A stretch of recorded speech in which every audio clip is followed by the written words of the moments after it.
Hello বন্ধুরা, welcome to only sports. তো এই ভিডিওতে আবারও আইএসএল নিয়ে কথা বলবো। তো আইএসএল ইন্ডিভিজুয়াল অ্যাওয়ার্ডগুলো কারা জিততে পারে, তো সেই সব বিষয়গুলো নিয়ে একটু আলোচনা করব। মানে গোল্ডেন বুট, গোল্ডেন গ্লাভস এবং গোল্ডেন বল, তো সেই অ্যাওয়ার্ডগুলো কারা জিততে পারে, তো সেই সব বিষয়গুলো নিয়ে একটু আলোচনা করব। তো ভিডিওটি সবাই শেষ পর্যন্ত দেখতে থাকো।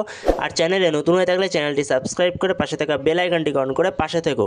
তাহলে গোল্ডেন বুট টুর্নামেন্টের যে সবথেকে বেশি গোল করে তাকেই দেওয়া হয় গোল্ডেন বুট। তো সেখানে ধরো যদি দুটো প্লেয়ার একই গোল করে, তাহলে তখন দেখা হয় কোন প্লেয়ারটা কত কম সময়ের মধ্যে গোল করেছে।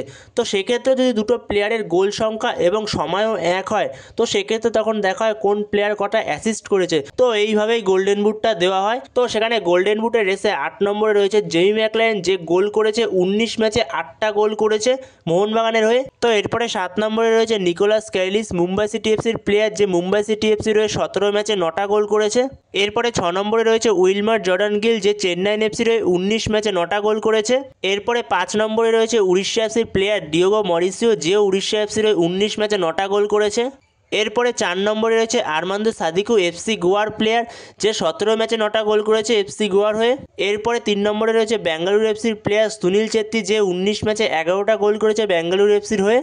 এরপরে 2 নম্বরে রয়েছে কেরালা ব্লাস্টার্স এফসির প্লেয়ার জেসুস জেমনিস, যে কেরালা ব্লাস্টার্স এফসির হয়ে 16 ম্যাচে 11টা গোল করেছে। তো এরপরে সবার প্রথমে যে প্লেয়ারটা রয়েছে 1 নম্বরে রয়েছে Alaaeddine Ajaraie, north east united এফসির প্লেয়ার, যে 20 ম্যাচে 18টা গোল করেছে। অসাধারণ ফুটবল খেলছে এই মরশুমে। তো যেখানে আলাদিন আজেরিকে left wing, right wing, striking position যেখানেই খেলানো হচ্ছে না কেন আগুনভাবে খেলছে সে। তো দুরন্ত ফর্মে রয়েছে এই আলাদিন আজেরি, যে 20 ম্যাচে 18টা গোল করেছে এই মরশুমে আইএসএলে এখনও পর্যন্ত। আর সেকেন্ড পজিশনে যে রয়েছে জেসুস জেমনিস, সে 16 ম্যাচে 11টা গোল করেছে। এবং থার্ড পজিশনেও যে রয়েছে 19 ম্যাচে 11টা গোল করেছে সুনীল ছেত্রী। তো সেখানে এটা পরিষ্কার বোঝাই যাচ্ছে একতরফাই হয়ে গেছে, আলাদিন আজেরি সে গোল্ডেন বুট জিততে চলেছে এই মরশুমে। যেখানে মোহনবাগান 1 নম্বরে রয়েছে, টেবিল টপে রয়েছে, কিন্তু জেমি ম্যাকলারেন সে 8 নম্বরে রয়েছে, মাত্র 8টা গোল করেছে। তো সেখানে জেমি ম্যাকলারেনকে এখনও অনেক কষ্ট করতে হবে যদি আলাদিন আজেরিকে ধরতে হয়, কারণ জেমি ম্যাকলারেন এখনও অনেকগুলো ম্যাচ পাবে। যেখানে মোহনবাগানের এখনও 4টে ম্যাচ পড়ে রয়েছে লিগের, তারপরে সেমিফাইনাল আছে, ফাইনাল আছে। তো সেখানে যদি জেমি ম্যাকলারেনকে আলাদিন আজেরিকে ধরতে হয়, তাহলে জেমি ম্যাকলারেনকে অনেকটাই কঠিন পরিশ্রম করতে হবে। মনে হয় না জেমি ম্যাকলারেন সেটা পাবে এই মরশুমে, মনে হচ্ছে না জেমি ম্যাকলারেন সে গোল্ডেন বুট পেতে পারে।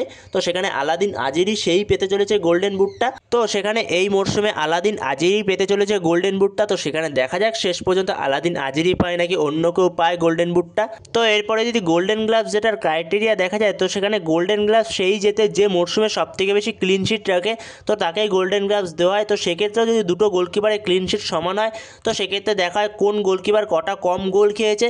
তো সেক্ষেত্রে যদি সেটাও সমান হয়, তখন সেক্ষেত্রে দেখা হয় কোন গোলকিপার কটা সেভ করেছে।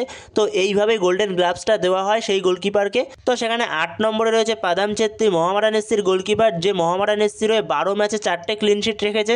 এরপরে 7 নম্বরে রয়েছে কেরালা ব্লাস্টার্স এফসির গোলকিপার সচিন সুরেশ, যে কেরালা ব্লাস্টার্স এফসির হয়ে 15 ম্যাচে 4টে ক্লিন শিট রেখেছে। এরপরে 6 নম্বরে রয়েছে গুরপ্রীত সিং সান্ধু, যে বেঙ্গালুরু এফসির হয়ে 19 ম্যাচে 5টা ক্লিন শিট রেখেছে। এরপরে 5 নম্বরে রয়েছে নর্থ ইস্ট ইউনাইটেড এফসির গোলকিপার গুরমিত সিং, যে নর্থ ইস্ট ইউনাইটেড এফসির হয়ে 20 ম্যাচে 5টা ক্লিন শিট রেখেছে। এরপরে 4 নম্বরে রয়েছে প্রভসুগান সিং গিল, ইস্ট বেঙ্গলের গোলকিপার, যে ইস্ট বেঙ্গলের হয়ে 17 ম্যাচে 5টা ক্লিন শিট রেখেছে। এরপরে 3 নম্বরে রয়েছে ঋত্বিক তিওয়ারি, এফসি গোয়ার গোলকিপার, যে এফসি গোয়ার হয়ে 13 ম্যাচে 5টা ক্লিন শিট রেখেছে। এরপরে 2 নম্বরে রয়েছে মুম্বাই সিটি এফসির গোলকিপার পূর্বা লাচেম্পা, যে মুম্বাই সিটি এফসির হয়ে 14 ম্যাচে 6টা ক্লিন শিট রেখেছে। এরপরে 1 নম্বরে রয়েছে মোহনবাগানের গোলকিপার ভিশাল কাইত, যে 20 ম্যাচে 12টা ক্লিন শিট রেখেছে।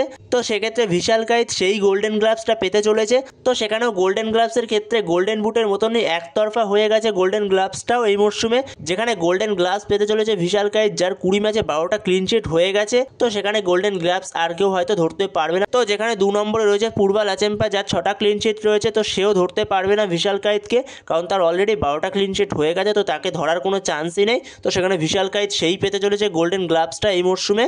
তো সেখানে যদি সবথেকে বেশি সেভসের কথা বলা যায়, কোন গোলকিপার সবথেকে বেশি সেভস করেছে, তো সেখানে জামশেদপুর এফসির প্লেয়ার আলবিনো গোমস সেই সবথেকে বেশি সেভ করেছে, 72টা সেভ করেছে। এবং তার পেছনেই রয়েছে আমরিন্দর সিং, যে 63টা সেভ করেছে। এবং 3 নম্বরে রয়েছে ভিশাল কাইত, যে 60খানা সেভ করেছে। এবং 4 নম্বরে রয়েছে গুরপ্রীত সিং সান্ধু, যে 59খানা সেভ করেছে। তো এরপরে যদি গোল্ডেন বল নিয়ে কথা বলা যায়, তো আইএসএল এর নিয়ম অনুযায়ী গোল্ডেন বল তাকেই দেওয়া হয় যেই টিম আইএসএল লিগ শিল্ড জেতে। তো সেই টিম থেকে যেই প্লেয়ারটা সব থেকে ভালো পারফরমেন্স করে তো তাকেই দেওয়া হয় গোল্ডেন বল। তো যেরকমটা দেখা গেছিলো 22-23 মরশুমে মুম্বাই সিটি এফসি তারা জিতেছিল লিগ শিল্ড।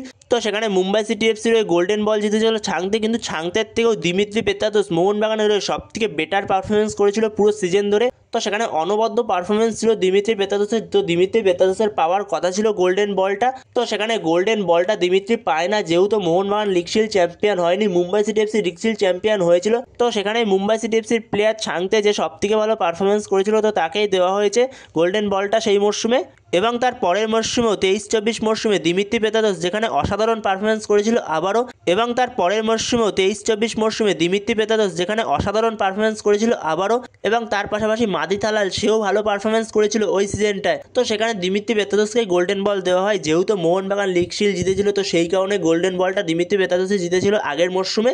তো সেখানেও এই মরশুমে সেরকমটাই হওয়ার চান্স, কারণ আইএসএলের নিয়ম অনুযায়ী এভাবেই গোল্ডেন বলটা দেওয়া হয়। তো যেই টিম লিগ শিল্ড জেতে তো সেই টিম থেকে যেই প্লেয়ারটা সব থেকে ভালো পারফরমেন্স করে তো তাকেই গোল্ডেন বল দেওয়া হয়। তো সেখানে যদি মোহনবাগান লিগ শিল্ড জেতে তাহলে মোহনবাগানের হয়ে গ্রেগ স্টুয়ার্ট সে পেতে পারে এই বছর এই গোল্ডেন বলটা, কারণ তার পারফরমেন্সটা সব থেকে ভালো রয়েছে গ্রেগ স্টুয়ার্ট। কিন্তু গ্রেগ স্টুয়ার্ট সে অনেকগুলো ম্যাচ খেলেনি মোহনবাগানের হয়ে চোটের কারণে। তো সেখানে সে 15 ম্যাচে 5টা অ্যাসিস্ট করেছে এবং 30টা চান্স ক্রিয়েট করেছে।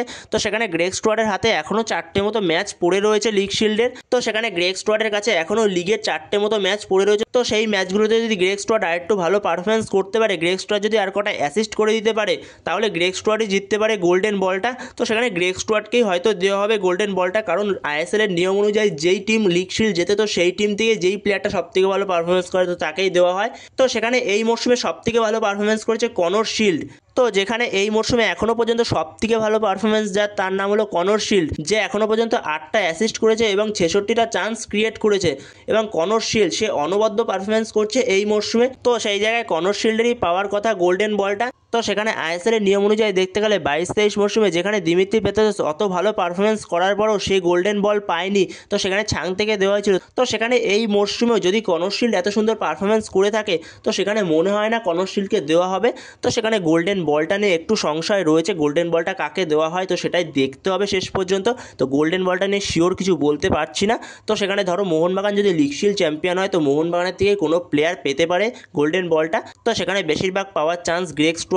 তো গ্রেগ স্টুয়ার্টের এখনও ম্যাচ পড়ে রয়েছে, তো গ্রেগ স্টুয়ার্ট এর মধ্যে যদি আরও 2-3টে অ্যাসিস্ট করে দিতে পারে তাহলে গ্রেগ স্টুয়ার্টই পুরোপুরি কনফার্ম যে গোল্ডেন বল পাচ্ছে। তো সেখানে যদি গ্রেগ স্টুয়ার্ট আরেকটু ভালো খেলে দিতে পারে তাহলে ধরে নাও গ্রেগ স্টুয়ার্টই গোল্ডেন বলটা জিততে চলেছে। তো সেখানে গ্রেগ স্টুয়ার্টকে আই থিঙ্ক দেওয়া হবে গোল্ডেন বল, যেহেতু মোহনবাগান যদি লিগ শিল্ড জিতে যায়, কারণ মোহনবাগানই এই মরশুমেও লিগ শিল্ড জিতবে, কারণ মোহনবাগান যে পজিশনে দাঁড়িয়ে রয়েছে। তো সেখানে মোহনবাগানকে আর 2টো মতো ম্যাচ জিতলে মোহনবাগান অফিসিয়ালি লিগ শিল্ডের দাবিদার হয়ে যাবে। তো সেখানে দেখা যাক শেষ পর্যন্ত গোল্ডেন বলটা কাকে দেওয়া হয়। তো বন্ধুরা এই ভিডিওতে এই পর্যন্তই। তো এই ভিডিওতে এই আপডেটগুলো নিয়ে আলোচনা করার ছিল। তো ভিডিওটি ভালো লাগলে অবশ্যই লাইক শেয়ার সাবস্ক্রাইব করতে ভুলো না। তো নেক্সট ভিডিওতে দেখা হচ্ছে, ততক্ষণের জন্য বাই বাই।